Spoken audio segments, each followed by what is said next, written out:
بسم اللہ الحمد للہ والصلاة والسلام علی رسول اللہ رب اشرح لی صدری ویسر لی امری واحلل عقدۃ من لسانی یفقہوا قولی۔ السلام علیکم ورحمۃ اللہ وبرکاتہ۔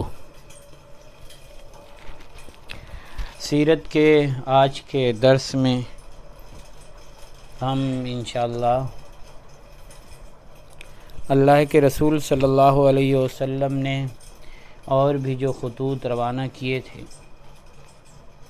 ان کے بارے میں پڑھیں گے۔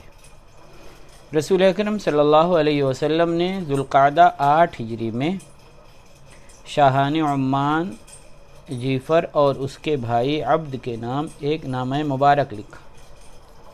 ان کے والد کا نام جلندہ تھا، وہ ازدی اور یمنی نژاد تھے۔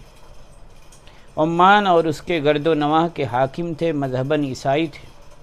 رسول اکرم صلی اللہ علیہ وسلم نے سیدنا عمرو بن عاص رضی اللہ عنہ کو ان کے نام خط دے کر روانہ کیا۔ خط پڑھنے کے بعد انہوں نے عمرو رضی اللہ عنہ کے ہاتھ پر اسلام قبول کر لیا، لیکن نبی اکرم صلی اللہ علیہ وسلم کی خدمت میں حاضر نہیں ہوئے۔ البتہ انہوں نے سیدنا عمرو رضی اللہ عنہ کو اپنا امیر تسلیم کیا اور صدقے کی وصولی میں کوئی رکاوٹ نہیں ڈالی، بلکہ مخالفت کرنے والوں کے خلاف کارروائی کی۔ سیدنا عمرو بن عاص سہمی رضی اللہ عنہ قریش کی شاخ بنو سہم سے تعلق رکھتے تھے۔ کنیت ابو عبداللہ تھی، عرب کے بڑے سیاسی لیڈروں میں شمار کیے جاتے تھے۔ مکہ میں پیدا ہوئے، زمانہ جاہلیت میں مسلمانوں کے سب سے بڑے دشمنوں کی صف میں شامل تھے۔ انہی کو قریش نے نجاشی کے پاس اپنا سفیر بنا کر بھیجا تھا تاکہ وہ نجاشی سے گفتگو کر کے مہاجرین کو حبشہ سے نکلوا دیں اور واپس لے آئیں۔ وہ بری یعنی زمینی اور سمندری راستوں سے اچھی طرح واقف تھے، بہت بڑے تاجر تھے۔ صلح حدیبیہ کے بعد مسلمان ہوئے۔ دوسرے جلیل القدر صحابہ کے ساتھ مل کر انہوں نے رسول اکرم صلی اللہ علیہ وسلم کے دست مبارک پر بیعت کی۔ وہ نبی اکرم صلی اللہ علیہ وسلم پر نازل ہونے والی وحی اور آپ کے خطوط بھی لکھا کرتے تھے۔ رسول اکرم صلی اللہ علیہ وسلم نے عمان جانے کے لیے انہیں منتخب کیا کیونکہ وہ اس علاقے کو اچھی طرح جانتے تھے اور معاملات احسن انداز سے نبھا سکتے تھے۔ اللہ کے رسول صلی اللہ علیہ وسلم نے انہیں عمان پر عامل بھی مقرر کیا تھا۔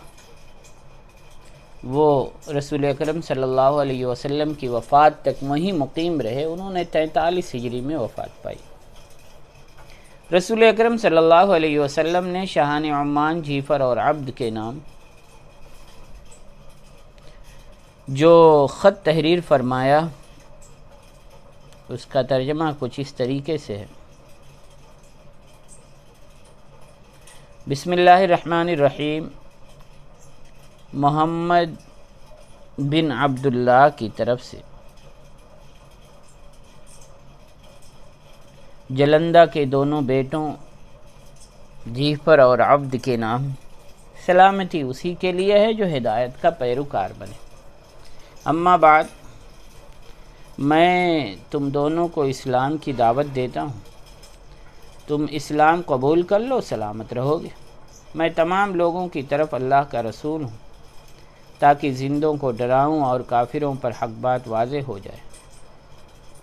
اگر تم دونوں نے اسلام قبول کر لیا تو میں تم دونوں کو تمہارے منصب حاکمیت پر بحال رکھوں گا۔ اگر تم نے اسلام قبول کرنے سے انکار کر دیا تو تمہاری حکومت جاتی رہے گی۔ میرے لشکر تمہیں تمہاری سرزمین پر روند ڈالیں گے اور تمہاری بادشاہت پر میری نبوت غالب آ جائے گی۔ اس خط کو تحریر کرنے کی سعادت ابی بن کعب رضی اللہ تعالی عنہ کے حصے میں آئی۔ رسول اکرم صلی اللہ علیہ وسلم نے اس پر اپنی مہر بھی لگائی۔ سیدنا عمرو بن عاص رضی اللہ عنہ فرماتے ہیں کہ میں مدینہ سے روانہ ہوا اور عمان پہنچا۔ پہلے عبد کے پاس گیا۔ وہ بہت نرم طبیعت اور حلیم الطبع آدمی تھا۔ میں نے اس سے کہا، میں رسول اکرم صلی اللہ علیہ وسلم کی طرف سے تمہارے اور تمہارے بھائی کی طرف بحیثیت قاصد آیا ہوں۔ عبد نے کہا میرا بھائی بلحاظ عمر اور حکومت مجھ سے آگے ہے، میں آپ کو اپنے بھائی کے پاس لے جاتا ہوں، وہی وہ مکتوب پڑھے گا جو آپ لائیں، یعنی وہ خط وہی پڑھے گا جو آپ لے کر کے آئیں۔ سیدنا عمر رضی اللہ عنہ فرماتے ہیں کہ اس کے بعد اس نے مجھ سے پوچھا آپ کس چیز کی طرف دعوت دیتے ہیں؟ عمر رضی اللہ تعالیٰ عنہ نے کہا میں تمہیں اللہ وحدہ لا شریک کی طرف بلاتا ہوں، اور یہ کہ اللہ کے سوا جس کی بھی عبادت کی جا رہی ہے اسے چھوڑ دو، اور اس بات کی گواہی دو کہ محمد صلی اللہ علیہ وسلم اللہ کے بندے اور اس کے رسول ہیں۔ عبد نے کہا اے عمر، آپ اپنی قوم کے سردار کے فرزند ہیں، یہ بتائیے آپ کے باپ عاص بن وائل نے اس بارے میں کیا کہا ہے، کیونکہ اس بارے میں وہی ہمارے لیے نمونہ ہوں گے۔ عمر وہ تو اس حالت میں فوت ہوئے کہ محمد صلی اللہ علیہ وسلم کی رسالت پر ایمان نہیں لائے تھے، لیکن کاش وہ ایمان قبول کر لیتے اور محمد صلی اللہ علیہ وسلم کی تصدیق کر جاتے۔ پہلے میری رائے بھی انہی جیسی تھی، یہاں تک کہ اللہ تعالیٰ نے اب مجھے اسلام کی دولت سے نواز دیا۔ عبد نے کہا کہ آپ نے محمد صلی اللہ علیہ وسلم کی پیروی کب اختیار کی؟ عمر رضی اللہ عنہ نے جواب دیا ابھی تھوڑا عرصہ ہی ہوا ہے۔ جب آپ نے اسلام قبول کیا اس وقت آپ کہاں تھے؟ میں اس وقت شاہ حبشہ نجاشی کے پاس تھا، نجاشی بھی مسلمان ہو چکا ہے۔ اچھا، پھر اس کی قوم نے اس کی بادشاہت کے بارے میں کیا اقدام کیا؟ انہوں نے بدستور اس کی بادشاہت بحال رکھی اور اس کی پیروی بھی کی۔ کیا وہاں کے پادریوں اور راہبوں نے بھی ایسا کیا؟ ہاں، انہوں نے بھی ایسا ہی کیا۔ عبد نے کہا اے عمر، غور کرو تم کیا کہہ رہے ہو، جھوٹ سے بڑھ کر رسوا کرنے والی خصلت کوئی اور نہیں ہوتی۔ عمر رضی اللہ تعالیٰ عنہ نے کہا میں نے جھوٹ نہیں کہا، نہ ہم اپنے دین میں جھوٹ کو حلال سمجھتے ہیں۔ عبد نے کہا میرا نہیں خیال کہ ہرقل کو نجاشی کے اسلام کی خبر ہوگی۔ عمر رضی اللہ عنہ نے کہا ایسی کوئی بات نہیں ہے، ہرقل کو نجاشی کے اسلام کی اطلاع مل چکی۔ عبد نے پوچھا عمر یہ بات آپ کیسے جانتے ہیں؟ عمر رضی اللہ عنہ نے جواب دیا نجاشی ہرقل کو خراج دیا کرتا تھا۔ جب وہ مسلمان ہوا اور اس نے محمد صلی اللہ علیہ وسلم کی تصدیق کی تو اس نے صاف اعلان کر دیا اللہ کی قسم اب ہرقل مجھ سے 1 درہم بھی مانگے گا تو ہرگز نہیں دوں گا۔ ہرقل کو اس بات کا پتہ چلا تو اس کے بھائی نیاق نے کہا کیا تم اپنے غلام کو یوں ہی چھوڑ دو گے کہ وہ تمہیں خراج نہ دے اور کوئی نیا دین اختیار کر لے؟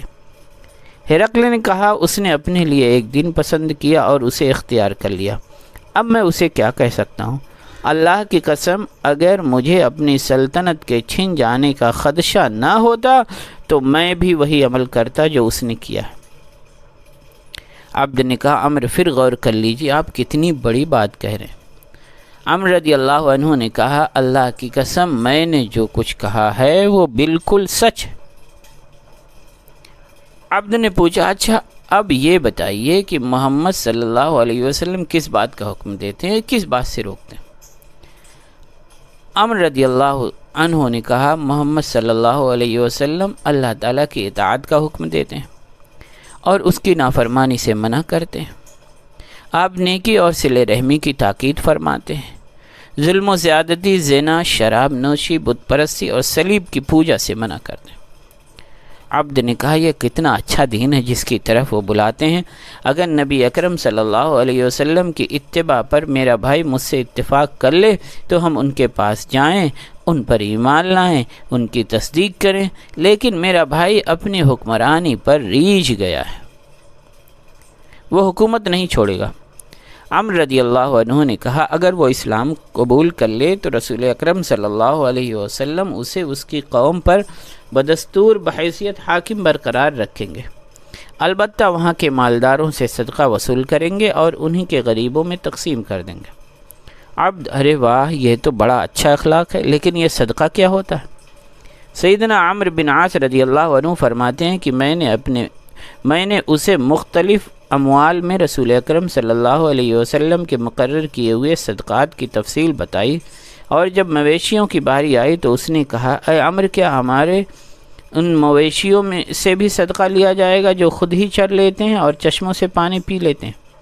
سیدنا عمرو بن عاص رضی اللہ عنہ نے جواب دیا، جی ہاں۔ یہ جواب سن کر اس نے کہا، اللہ کی قسم، میری قوم اپنے ملک کی وسعت اور تعداد کی کثرت کے باوجود یہ بات نہیں مانے گی۔ سیدنا عمرو بن عاص رضی اللہ عنہ کا بیان ہے کہ میں چند دن جعفر کے دروازے ہی پر منتظر رہا۔ اس کے بھائی عبد نے اس تک میری باتیں پہنچا دی تھیں۔ ایک دن اس نے مجھے بلایا، میں اندر داخل ہوا تو اس کے محافظوں نے مجھے میرے بازوؤں سے پکڑ لیا۔ اس نے کہا، اسے چھوڑ دو۔ پھر جب دربار میں بیٹھنے لگا تو انہوں نے مجھے بیٹھنے نہیں دیا۔ میں نے بادشاہ کی طرف دیکھا تو اس نے کہا، تم جو کچھ کہنا چاہتے ہو کہو۔ میں نے فوراً رسول اکرم صلی اللہ علیہ وسلم کا مکتوب گرامی اس کے حوالے کر دیا۔ اس نے مہر توڑی، خط پڑھا۔ جب پورا خط پڑھ چکا تو اسے اپنے بھائی کے حوالے کر دیا۔ اس نے بھی خط پڑھا۔ میں نے محسوس کیا کہ اس کا بھائی اس سے زیادہ نرم خو ہے۔ پھر ہمارے درمیان یہ گفتگو ہوئی۔ جعفر نے کہا، بتاؤ کہ قریش نے کیا طرز عمل اختیار کیا؟ میں نے کہا، قریشیوں نے محمد صلی اللہ علیہ وسلم کے دین میں رغبت رکھتے ہوئے یا تلوار کے ڈر سے ان کی پیروی اختیار کر لی۔ جعفر نے کہا، ان کے ساتھ کون لوگ ہیں؟ میں نے کہا، بہت سے لوگ ہیں، انہوں نے اسلام میں رغبت ظاہر کی ہے، دوسرے ادیان چھوڑ دیے اور اسلام قبول کر لیا۔ انہوں نے اللہ تعالیٰ کی عطا کی ہوئی ہدایت کے تحت اپنی عقل سے یہ جان لیا ہے کہ اس سے پہلے وہ واقعی گمراہی میں مبتلا تھے۔ میں نہیں جانتا کہ اس خطۂ ارض میں تمہارے سوا کوئی اور ایسا شخص باقی ہے جس نے ابھی اسلام قبول نہ کیا۔ اگر تم نے اسلام قبول نہ کیا اور سیدنا محمد صلی اللہ علیہ وسلم کی پیروی اختیار نہ کی تو ان کے لشکر تمہیں روند ڈالیں گے اور تمہاری ہریالی کا صفایا کر دیں گے۔ اس لیے خیر اسی میں ہے کہ تم اسلام قبول کر لو۔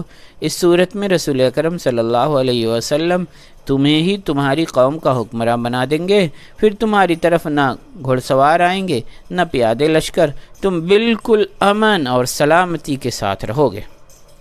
جعفر، مجھے غور و فکر کے لیے ایک دن کی مہلت چاہیے، آپ کل آ جائیں۔ عمرو رضی اللہ عنہ فرماتے ہیں، اس کے بعد میں اس کے بھائی کے پاس گیا۔ اس نے کہا، اے عمرو، مجھے امید ہے کہ بادشاہت کے حرص غالب نہ آئی تو وہ اسلام قبول کر لے گا۔ دوسرے دن میں پھر بادشاہ کے پاس گیا، لیکن اس نے باریابی یعنی سامنے آنے کی اجازت دینے سے انکار کر دیا۔ میں اس کے بھائی کے پاس واپس آ گیا اور بتلایا کہ بادشاہ تک میری رسائی نہیں ہو سکی۔ یہ سن کر عبد نے مجھے اس تک پہنچا دیا۔ جعفر نے کہا، میں نے تمہاری دعوت پر غور کیا ہے۔ اگر میں بادشاہت ایک ایسے آدمی کے حوالے کر دوں جس کے لشکر ابھی یہاں پہنچے ہی نہیں تو میں عرب میں سب سے کمزور سمجھا جاؤں گا، اور اگر اس کے گھوڑ سوار یہاں آ گئے تو ایسا مقابلہ ہوگا کہ جیسا مقابلہ اس نے کبھی کسی سے کیا ہی نہیں ہوگا۔ میں نے کہا، اچھا تو میں کل واپس جا رہا ہوں۔ جب اسے میری واپسی کا یقین ہو گیا تو اس نے اپنے بھائی سے علیحدگی میں بات کی اور کہا، یہ پیغمبر جن پر غالب آ چکا ہے ان کے مقابلے میں تو ہماری کوئی حیثیت ہی نہیں۔ اس نے جس کے پاس بھی پیغام بھیجا اس نے دعوت اسلام قبول کر لی۔ چنانچہ دوسرے دن مجھے صبح سویرے ہی بلا لیا گیا۔ پھر بادشاہ اور اس کے بھائی دونوں نے اسلام قبول کر لیا۔ دونوں نے نبی اکرم صلی اللہ علیہ وسلم کی تصدیق بھی کی اور صدقہ وصول کرنے اور لوگوں کے درمیان فیصلہ کرنے کا مجھے پورا اختیار دے دیا۔ جس نے میری مخالفت کی اس کے خلاف انہوں نے میری بھرپور مدد کی۔ سیدنا عمرو بن عاص رضی اللہ عنہ بیان کرتے ہیں کہ میں انہی کے ہاں مقیم رہا یہاں تک کہ ہمارے پاس رسول اکرم صلی اللہ علیہ وسلم کے وفات کی خبر آ گئی۔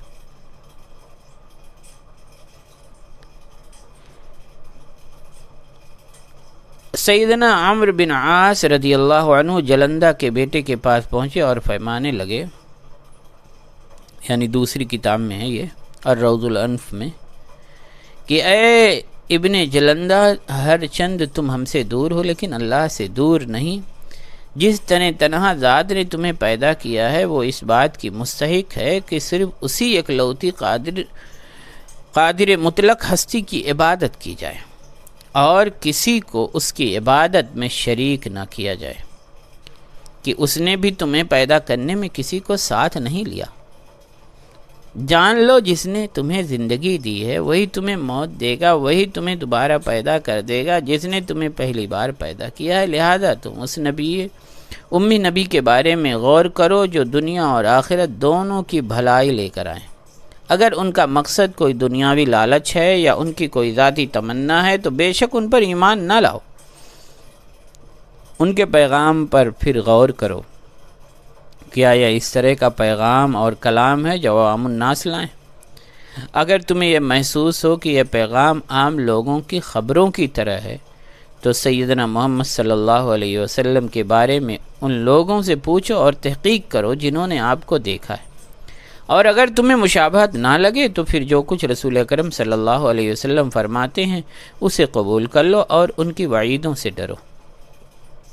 ان کی گفتگو سن کر جلندہ کے بیٹے نے جواب دیا، اللہ کی قسم مجھے امی نبی صلی اللہ علیہ وسلم کے بارے میں معلوم ہو چکا ہے کہ وہ جس خیر کے کام کا حکم دیتے ہیں سب سے پہلے خود اس پر عمل کرتے ہیں، اور جس برائی سے روکتے ہیں سب سے پہلے خود اس سے پرہیز اور گریز کرتے ہیں۔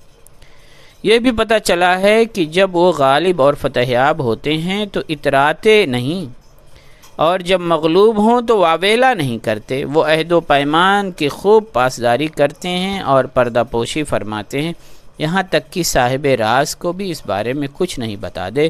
میں گواہی دیتا ہوں کہ وہ نبی ہیں۔ رسول اکرم صلی اللہ علیہ وسلم نے بنو حمیر کے حارث، مسروع اور نعیم بن عبد کلال کو بھی خط لکھا۔ یہ خط سیدنا عیاش بن ابی ربیعہ مخزومی رضی اللہ عنہ کے ہاتھ روانہ فرمایا۔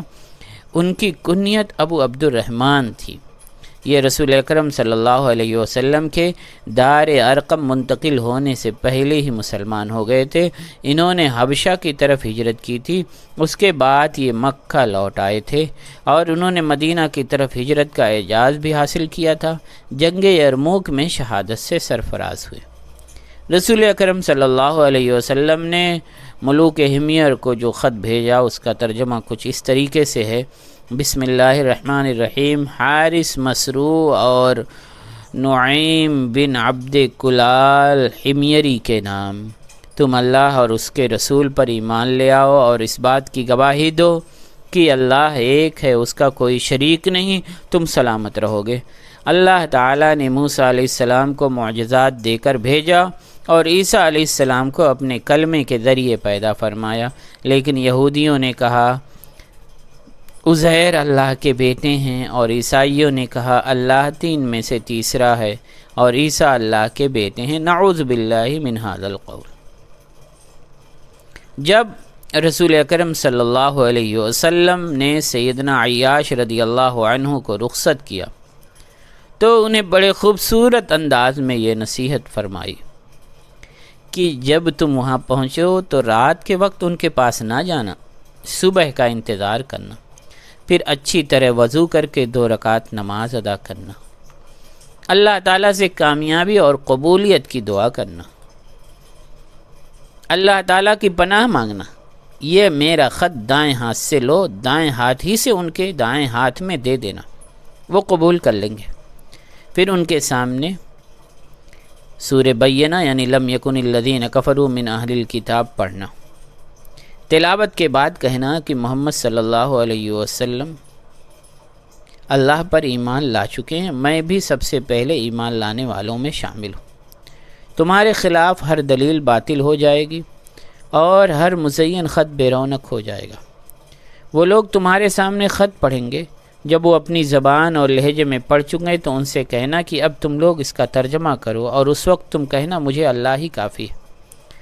اللہ نے جو کتاب نازل کی ہے میں اس پر ایمان لایا، مجھے حکم دیا گیا ہے کہ میں تمہارے درمیان انصاف کروں۔ اللہ ہمارا بھی رب ہے اور تمہارا بھی رب ہے، ہمارے لیے ہمارے اعمال ہیں اور تمہارے لیے تمہارے اعمال۔ ہمارے اور تمہارے درمیان کوئی جھگڑا نہیں ہے، اللہ تعالی ہمیں جمع کرے گا اور سب کو اسی کی طرف لوٹ کر جانا ہے۔ جب وہ مسلمان ہو جائیں تو ان سے ان کے تینوں قضیب یعنی 24 بت جن کے پاس آ کر وہ انہیں سجدہ کرتے ہیں لے کر انہی کے بازار میں جلا ڈالنا۔ ان میں سے ایک قضیب پر سفیدی اور زردی سے ملمع کیا گیا، سفیدی اور زردی سے ملمع کیا گیا یعنی رنگ چڑھایا گیا، دوسرا بانس کی طرح گانٹھ دار اور تیسرا سیاہ ہے، گویا کہ وہ آبنوس کا ہے۔ سیدنا عیاش رضی اللہ عنہ فرماتے ہیں میں اللہ کے رسول صلی اللہ علیہ وسلم کا مکتوب مبارک لے کر مدینہ سے روانہ ہو گیا اور ٹھیک اسی طرح عمل کیا جس طرح اللہ کے نبی صلی اللہ علیہ وسلم نے مجھے حکم دیا تھا۔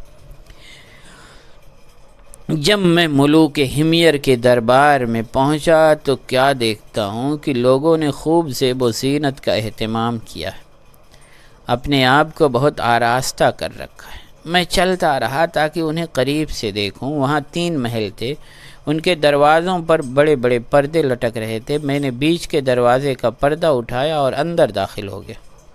لوگ صحن میں بیٹھے ہوئے تھے۔ میں نے ان سے کہا میں رسول اکرم صلی اللہ علیہ وسلم کا قاصد ہوں۔ یہ کہنے کے بعد میں نے سب کچھ اللہ کے رسول صلی اللہ علیہ وسلم کے حکم کے مطابق کیا اور ان لوگوں کو مکتوب گرامی دے دیا۔ اسے پڑھ کر ان لوگوں نے فوراً اسلام قبول کر لیا۔ رسول اکرم صلی اللہ علیہ وسلم تبوک سے واپس تشریف لا رہے تھے کہ آپ کو حمیر کے بادشاہوں کا خط موصول ہوا جس میں انہوں نے قبول اسلام کا اعلان کیا تھا۔ اللہ کے رسول صلی اللہ علیہ وسلم کو بہت خوشی ہوئی۔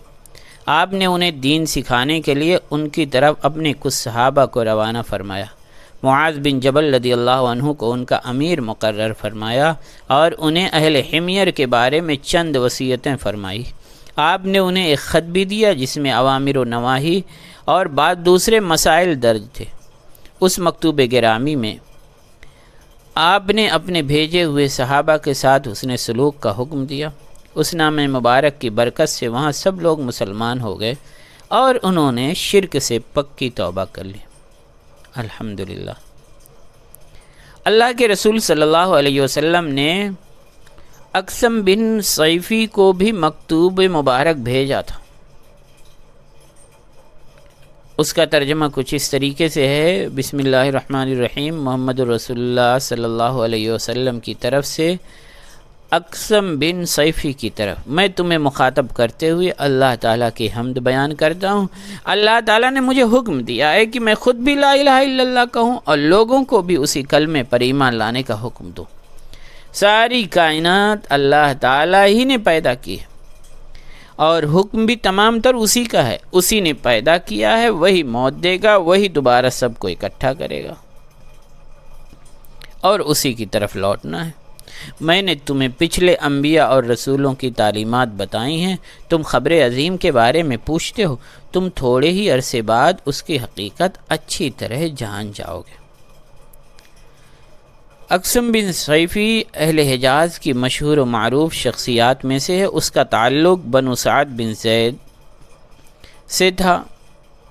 جب اقسم کو رسول اکرم صلی اللہ علیہ وسلم کے ظہور کا علم ہوا تو اس نے آپ کی طرف 2 آدمی بھیجے کہ وہ رسول اکرم صلی اللہ علیہ وسلم سے ان کا نسب پوچھیں اور جو پیغام وہ لے کر آئے ہیں وہ معلوم کر کے آئیں۔ وہ آئے تو نبی اکرم صلی اللہ علیہ وسلم نے انہیں اپنا نسب اور پیغام بتلایا اور پھر یہ آیت کریمہ تلاوت فرمائی، ان اللہ یأمر بالعدل والاحسان وایتاء ذی القربى وینہی عن الفحشاء والمنکر والبغی یعظکم لعلکم تذکرون۔ بے شک اللہ تعالی عدل، احسان اور قریبی رشتہ داروں کو دیتے رہنے کا حکم دیتا ہے اور بے حیائی، برائی اور سرکشی سے روکتا ہے۔ وہ تمہیں وعظ فرماتا ہے تاکہ تم نصیحت حاصل کرو۔ وہ دونوں قاصد واپس چلے گئے۔ انہوں نے رسول اکرم صلی اللہ علیہ وسلم کے ارشادات سے اقسم کو آگاہ کیا۔ اقسم نے فوراً اپنے لوگوں کو جمع کیا، انہیں جلد از جلد محمد صلی اللہ علیہ وسلم کی پیروی کا حکم دیا اور یہ وصیت کی کہ اے میری قوم، میں دیکھ رہا ہوں کہ محمد صلی اللہ علیہ وسلم مکارم اخلاق کا حکم دیتے ہیں، رذائل سے منع کرتے ہیں، تم اس معاملے میں سب سے آگے بڑھو اور ایمان لا کر سرفراز ہو جاؤ۔ ایسا نہ ہو کہ سب سے آخر میں ایمان لا کر پیچھے رہ جاؤ۔ ابھی تھوڑی ہی دیر گزری تھی کہ اس پر نزع کا عالم طاری ہو گیا۔ اس نے اپنے گھر والوں سے کہا، میں تمہیں وصیت کرتا ہوں کہ ہمیشہ اللہ کا تقوی اختیار کرنا اور صلہ رحمی کا خیال رکھنا، اس سے اصل بھی قائم رہتی ہے اور فرع بھی جدا نہیں ہوتی۔ اللہ کے رسول صلی اللہ علیہ وسلم نے خیبر کے یہودیوں کے نام بھی خط بھیجا تھا۔ سیدنا عبداللہ بن عباس رضی اللہ عنہما فرماتے ہیں کہ رسول اکرم صلی اللہ علیہ وسلم نے یہود خیبر کو خط لکھا۔ بسم اللہ الرحمن الرحیم۔ موسیٰ علیہ السلام کے ساتھی بھائی اور جو کچھ موسیٰ علیہ السلام لائے اس کی تصدیق کرنے والے اللہ کے رسول محمد صلی اللہ علیہ وسلم کی طرف سے، خبردار اے یہودیوں کی جماعت اور اہل تورات، اللہ تعالیٰ نے تم سے فرمایا ہے، تم اپنی کتاب میں یہ پاتے ہو کہ محمد صلی اللہ علیہ وسلم اللہ کے رسول ہیں، اور جو لوگ ان کے ساتھ ہیں وہ کافروں کے لیے نہایت سخت اور آپس میں نہایت رحم دل ہیں۔ آپ انہیں رکوع و سجود کرتے ہوئے پائیں گے۔ وہ اللہ تعالیٰ کا فضل اور اس کے رضا چاہتے ہیں۔ ان کی خصوصی پہچان ان کے ماتھوں پر سجدوں کا نشان ہے۔ ان کی یہ صفت تورات میں ہے اور انجیل میں ان کی صفت اس کھیتی کے مانند ہے جس نے اپنی کوپل نکالی، پھر اسے مضبوط کیا اور وہ پودا پورا تناور ہو کر موٹا ہو گیا، پھر اپنے تنے پر سیدھا کھڑا ہو گیا۔ وہ کسانوں کو خوش کرتا ہے۔ اللہ تعالیٰ نے یہ اس لیے کیا تاکہ ان صحابہ کرام کی وجہ سے کفار کو خوب جلائے۔ اللہ تعالیٰ نے ان لوگوں سے جو ان میں سے ایمان لائے اور انہوں نے نیک عمل کیے مغفرت اور اجر عظیم کا وعدہ فرمایا۔ میں تمہیں اللہ کی اور جو کچھ اس نے تم پر نازل کیا ہے اس کی قسم دیتا ہوں اور تمہیں اس ذات کا واسطہ دیتا ہوں جس نے تم سے پہلے تمہارے اسلاف اور اسباط یعنی نسلوں کو من و سلوہ کھلایا تھا۔ میں تمہیں اس ذات کی قسم دیتا ہوں جس نے تمہارے باپ دادا کے لیے سمندر خشک کر دیا تھا اور فرعون اور اس کے عذاب سے تمہیں نجات دی تھی۔ میں تمہیں یہ قسم دے کر پوچھتا ہوں کہ کیا تم پر نازل ہونے والی کتاب میں اللہ تعالیٰ نے تمہیں محمد صلی اللہ علیہ وسلم پر ایمان لانے کا حکم دیا ہے؟ اگر تم اپنی کتاب میں یہ بات نہیں پاتے تو تم پر کوئی زور زبردستی نہیں، ہدایت اور گمراہی واضح ہو چکی۔ میں تمہیں اللہ اور اس کے نبی کی طرف بلاتا ہوں۔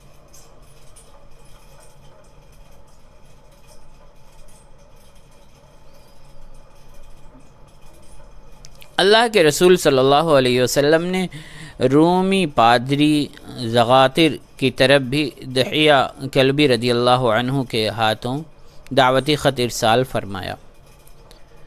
اس کے کلمات کچھ اس طریقے سے تھے، ترجمہ کہ سلامتی ہو اس پر جو ایمان لائے، اما بعد، بے شک عیسیٰ ابن مریم اللہ کی روح اور اس کا وہ کلمہ ہے جسے اس نے پاکیزہ مریم کی طرف ڈال دیا۔ میں اللہ پر ایمان رکھتا ہوں اور اس پر جو ہماری طرف نازل ہوا، جو ابراہیم، اسماعیل، اسحاق، یعقوب اور ان کی اولاد کی طرف نازل کیا گیا، اور جو موسیٰ اور عیسیٰ علیہ السلام کو دیا گیا اور جو نبیوں کو ان کے رب کی طرف سے دیا گیا، ہم ان میں سے کسی ایک کے درمیان تفریق نہیں کرتے اور ہم اسی کے فرما بردار ہیں۔ سلامتی ہو اس پر جو ہدایت کی پیروی کرے۔ حافظ ابن حجر رحمہ اللہ سیدنا دحیہ کلبی رضی اللہ عنہ کے حوالے سے بیان کرتے ہیں کہ رسول اکرم صلی اللہ علیہ وسلم نے انہیں قیصر کی طرف روانہ کیا تو قیصر نے انہیں اسقف زغاتر کے پاس بھیجا کہ وہی اس معاملے میں بااختیار ہے۔ چنانچہ انہوں نے اسے نبی اکرم صلی اللہ علیہ وسلم کا پیغام پہنچایا اور اسے آپ کا نام مبارک پڑھ کر سنایا۔ وہ کہنے لگا یہی وہ نبی ہیں جن کا ہم انتظار کر رہے تھے۔ سیدنا دحیہ رضی اللہ عنہ نے کہا پھر تمہارا کیا خیال ہے؟ زغاتر کہنے لگا میں تو یقیناً انہی کی تصدیق کرتا ہوں اور ان کی پیروی اختیار کرتا ہوں۔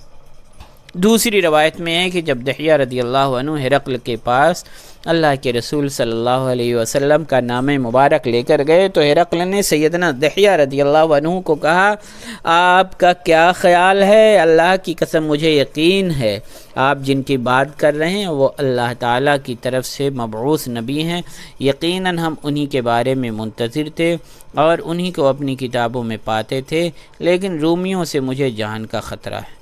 اگر یہ نہ ہوتا تو میں ان کی ضرور پیروی اختیار کرتا، لیکن آپ اسقف زغاتر کے پاس جائیں اور انہیں اپنے ساتھی محمد صلی اللہ علیہ وسلم کے بارے میں بتائیں، کیونکہ وہ روم میں مجھ سے زیادہ صاحب حیثیت اور صاحب الرائے۔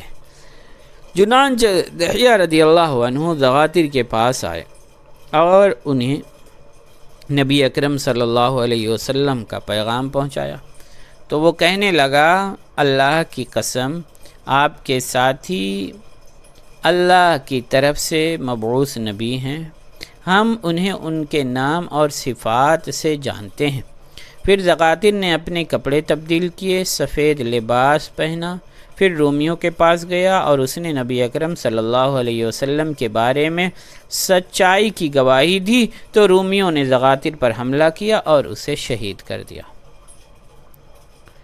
نبی اکرم صلی اللہ علیہ وسلم نے جو ابھی خطوط میں نے ذکر کیے 2-3 اسباق میں، ان کے علاوہ بھی اور بھی خطوط روانہ فرمائے۔ کچھ کی تفصیل سیرت کی کتابوں میں درج ہے اور کچھ کی نہیں درج ہے۔ جیسے کہ اللہ کے رسول صلی اللہ علیہ وسلم نے عمان کی ایک بستی دمہ والوں کو خط لکھا تھا۔ اس بستی پر کسریٰ کا ایک فوجی کمانڈر حکمراں تھا۔ امام اصبہانی نے دمہ کے ایک شخص ابو شداد سے روایت کیا ہے کہ ہمارے پاس نبی اکرم صلی اللہ علیہ وسلم کا جو خط آیا تھا وہ چمڑے کے ٹکڑے پر لکھا ہوا تھا۔ اس میں لکھا تھا کہ اللہ کے رسول محمد صلی اللہ علیہ وسلم کی طرف سے اہل عمان کے نام تم پر سلام ہو، اما بعد تم لوگ یہ گواہی دو کہ اللہ کے سوا کوئی معبود برحق نہیں اور میں اللہ کا رسول ہوں، زکوٰۃ ادا کرو اور فلاں فلاں طریقے سے مسجدیں بناؤ ورنہ میں تم پر حملہ آور ہوں گا۔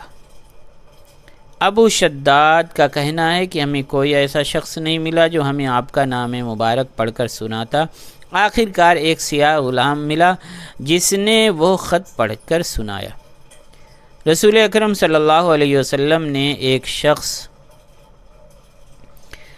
رغیہ سحیمی کے نام بھی خط لکھا تھا۔ یہ یمامہ کا رہنے والا تھا اور بنو حنیفہ سے تعلق رکھتا تھا۔ اس نے آپ کا مبارک خط پکڑا اور اس سے اپنے ڈول کو پیوند لگا لیا۔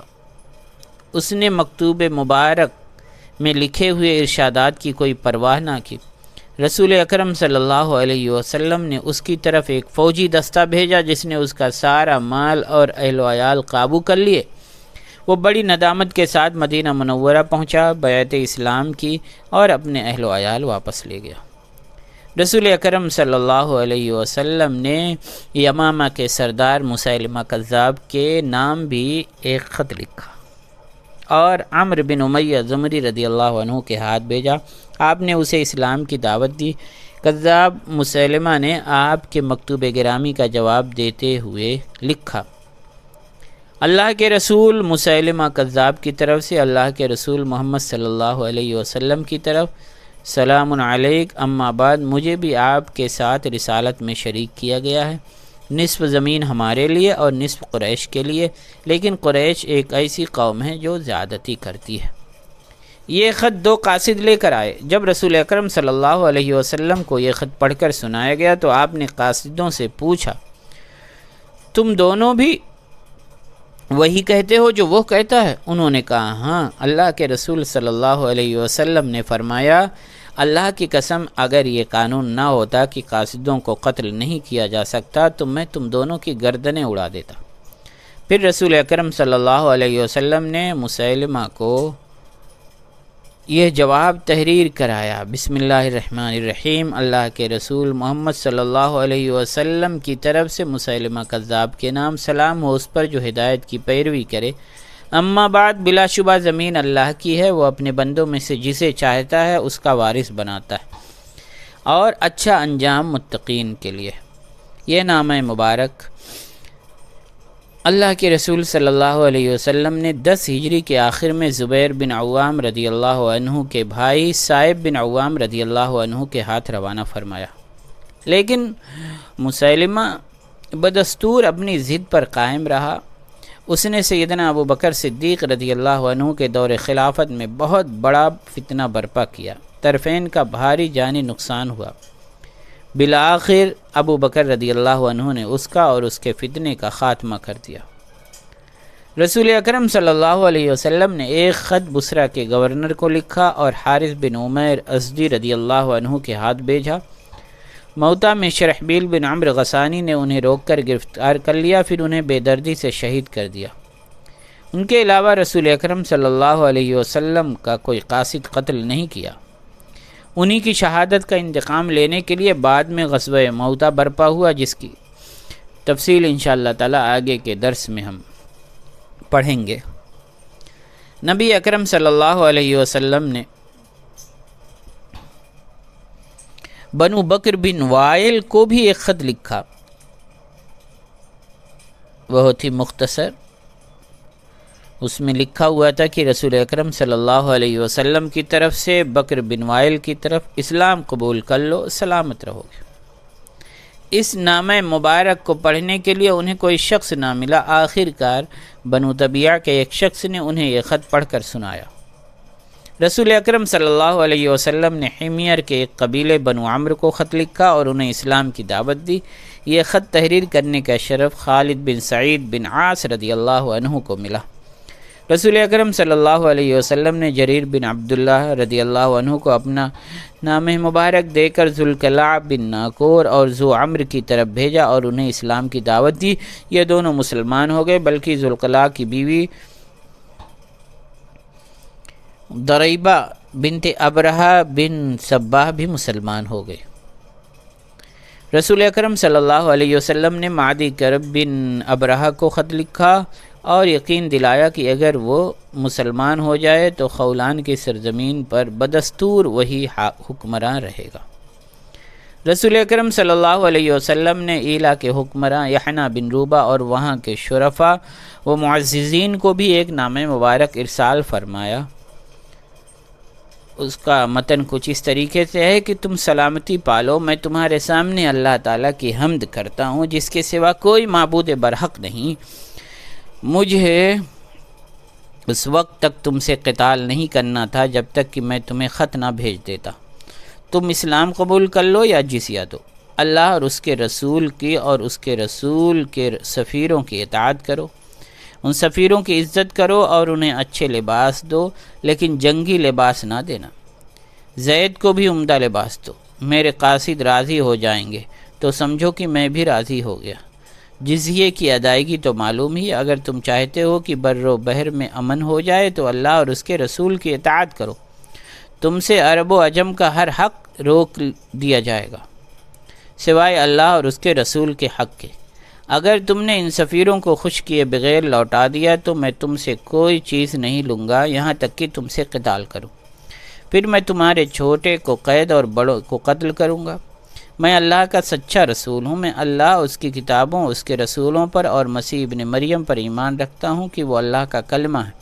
میں اس پر بھی ایمان رکھتا ہوں کہ عیسیٰ اللہ کے رسول ہے۔ تم میرے پاس آ جاؤ اس سے پہلے کہ تم پر کوئی آفت آئے۔ میں نے اپنے سفیروں کو تمہارے بارے میں حسن سلوک کی وصیت کی۔ حرملہ کو 3 وسق جو دے دو، اسی نے تمہاری سفارش کی ہے۔ اگر اللہ کی توفیق اور حرملہ کی سفارش نہ ہوتی تو میں تمہیں خط نہ بھیجتا، یہاں تک کہ تم لشکر ہی دیکھتے۔ اگر تم میرے سفیروں کی بات مانو گے تو تمہیں اللہ کی اور محمد صلی اللہ علیہ وسلم اور ان کے نمائندے کی پناہ حاصل ہو جائے گی۔ میرے سفیر شرحبیل، حرملہ اور حریث بن زید طائی تم سے جو بھی معاہدہ کر لیں میں اس سے راضی ہوں، اور تمہارے لیے اللہ اور اس کے رسول محمد صلی اللہ علیہ وسلم کا عہد و پیمان ہوگا۔ اگر تم اطاعت اختیار کر لو تو تم پر سلامتی ہو۔ مقنع والوں کو ان کی سرزمین تک پہنچنے کے لیے ضروریات فراہم کرو۔ رسول اکرم صلی اللہ علیہ وسلم نے بنو غامد کے ابو زبیان ازدی کو بھی خط بھیجا۔ وہ اپنی قوم کے چند افراد کو ساتھ لے کر مکہ پہنچا اور آپ کی خدمت میں حاضر ہوا۔ سماوا کے بادشاہ نفاسہ بن فروا کو بھی ایک خط لکھا۔ اس کے علاوہ کسریٰ کے عامل ہرمزان کو بھی خط ارسال فرمایا۔ اس میں کچھ اس طریقے سے لکھا ہوا تھا کہ محمد رسول اللہ صلی اللہ علیہ وسلم کی طرف سے ہرمزان کے نام، میں تمہیں اسلام کی دعوت دیتا ہوں، اسے قبول کر کے تم سلامت رہ سکتے ہو۔ رسول اکرم صلی اللہ علیہ وسلم نے یمن کے بادشاہ بازان فارسی کو سیدنا معاذ بن جبل رضی اللہ عنہ کے ذریعے ایک خط بھیجا۔ اس میں آپ نے اسے اسلام کی دعوت دی۔ بازان کے قبول اسلام کی تفصیل اس سے پہلے جو ہم نے لیکچر کیا تھا اس میں بیان کر چکے ہیں۔ نبی اکرم صلی اللہ علیہ وسلم نے خالد بن زماد ازدی کو بھی خط بھیج کر اسلام کی دعوت دی۔ اس خط کو تحریر کرنے کی سعادت ابی بن کعب رضی اللہ عنہ کو ملی۔ اس میں خالد بن زماد ازدی کے نام جو باتیں لکھی گئی تھیں وہ کچھ اس طریقے سے ہیں کہ اسلام قبول کرنے کی صورت میں اس کی حکمرانی برقرار رہے گی بشرطے کہ وہ اللہ پر ایمان لائے، اس کے ساتھ کسی چیز کو شریک نہ کرے، اس بات کی گواہی دے کہ محمد صلی اللہ علیہ وسلم اللہ کے بندے اور رسول ہیں، نماز قائم کرے، زکوٰۃ کی ادائیگی کرے، رمضان کے روزے رکھے، بیت اللہ کا حج کرے،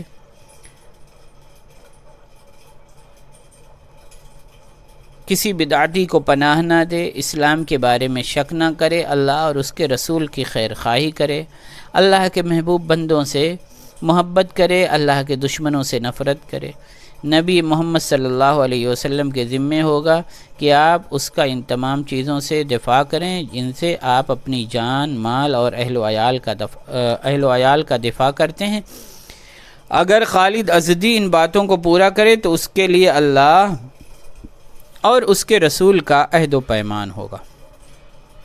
رسول اکرم صلی اللہ علیہ وسلم نے بحرین کے ایک حاکم ہلال کو بھی خط کے ذریعے اسلام کی دعوت دی۔ آپ نے اسے یہ پیغام بھجوایا، تم سلامتی پالو، میں تمہارے روبرو اللہ کی حمد بیان کرتا ہوں۔ اللہ کے سوا کوئی معبود برحق نہیں، اس کا کوئی شریک نہیں۔ میں تمہیں ایک اللہ کی طرف بلاتا ہوں کہ تم اس پر ایمان لے آؤ، اطاعت اختیار کر لو اور مسلمانوں کی جماعت میں شامل ہو جاؤ، کیونکہ یہی تمہارے لیے بہتر ہے۔ سلامتی ہو اس پر جو ہدایت کی پیروی کرے۔